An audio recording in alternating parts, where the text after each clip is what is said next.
कांग्रेस नेता राहुल गांधी ने 14 अक्टूबर को जम्मू कश्मीर के पूर्व राज्यपाल सत्यपाल मलिक का इंटरव्यू किया। 28 मिनट की इस बातचीत में राहुल ने सत्यपाल मलिक से मणिपुर में हिंसा, पुलवामा हमला, किसान आंदोलन और जातिगत जनगणना समेत कई मुद्दों पर चर्चा की। मलिक ने राहुल से कहा कि चुनाव में सिर्फ 6 महीने रह गए हैं। मैं लिखकर दे रहा हूं कि अब मोदी सरकार नहीं आएगी। राहुल ने मलिक से 6 मुद्दों पर बात की। 1. जम्मू कश्मीर। राहुल, जम्मू कश्मीर के बारे में आपकी क्या राय है? मलिक, वहां के लोगों को जबरदस्ती या फोर्स से ठीक नहीं कर सकते। जम्मू कश्मीर के लोगों को जीतकर आप कुछ भी कर सकते हैं। राहुल, वहां शांति कैसे आएगी? मलिक, मुझे लगता है कि उनके राज्य के दर्जे को वापस करना चाहिए। इन्होंने आर्टिकल 370 वापस लेकर केंद्र शासित राज्य बनाया। इन्हें डर था कि कहीं राज्य की पुलिस विद्रोह न कर दे, लेकिन जम्मू कश्मीर की पुलिस ने हमेशा केंद्र सरकार का साथ दिया।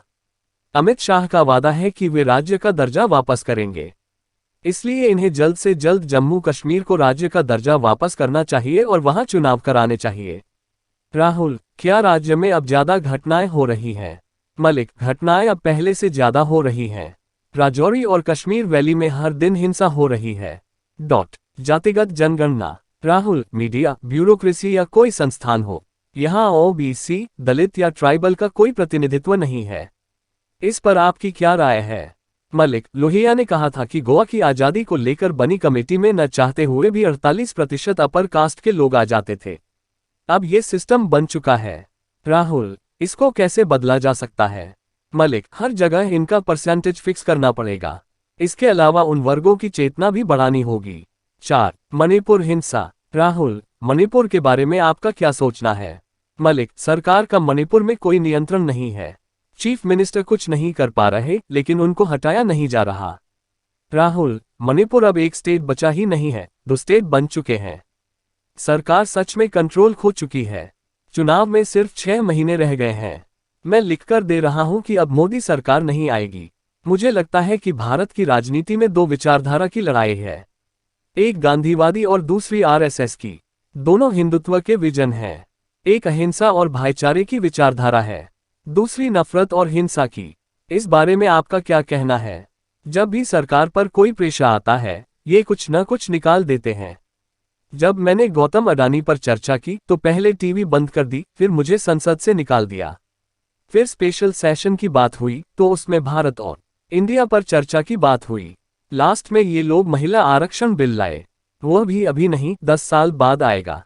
चाहे पुलवामा हो, महिलाओं का मुद्दा हो, इनके पास चर्चा को भटकाने का अच्छा तरीका है। ये किसी भी चीज का इवेंट बना देते हैं, फिर अपने पक्ष में फायदा उठाते हैं। महिला आरक्षण बिल का भी यही किया। महिलाओं को कुछ मिलना नहीं है, लेकिन इस तरह से दिखा दिया कि न जाने कितना बड़ा काम करा दिया। नई संसद की कोई जरूरत नहीं थी, लेकिन पीएम मोदी को अपना पत्थर लगाना था कि इन्होंने बनवाई है। वो पुरानी इमारत तो अभी भी कई साल तक चलती। जब आपने पुलवामा और किसान आंदोलन का मुद्दा उठाया तो आपको धमकाया गया। इस पर आपकी क्या राय है? कानून ये है कि जो शिकायत करता होता है उसे सजा नहीं दी जा सकती। मैंने शिकायत की जिनकी, उनसे पूछताछ नहीं हुई, जांच नहीं हुई। मुझसे पूछताछ के लिए 3 बार आ गए। मैंने कहा, तुम कुछ भी कर लो, मेरा कुछ नहीं बिगाड़ पाओगे। मैं फकीर हूं, मेरे पास कुछ नहीं है। तंग आकर अफसरों ने कहा कि साहब हम तो नौकरी कर रहे हैं। उनकी भी मजबूरी है। मेरा ये सोचना है कि हिंदुस्तान देश के तौर पर तभी सर्वाइव करेगा जब लिबरल हिंदुइज्म के रास्ते पर चलेगा। ये गांधी का विजन था। वे गांव-गांव गए थे, तब इस विजन पर पहुंचे थे।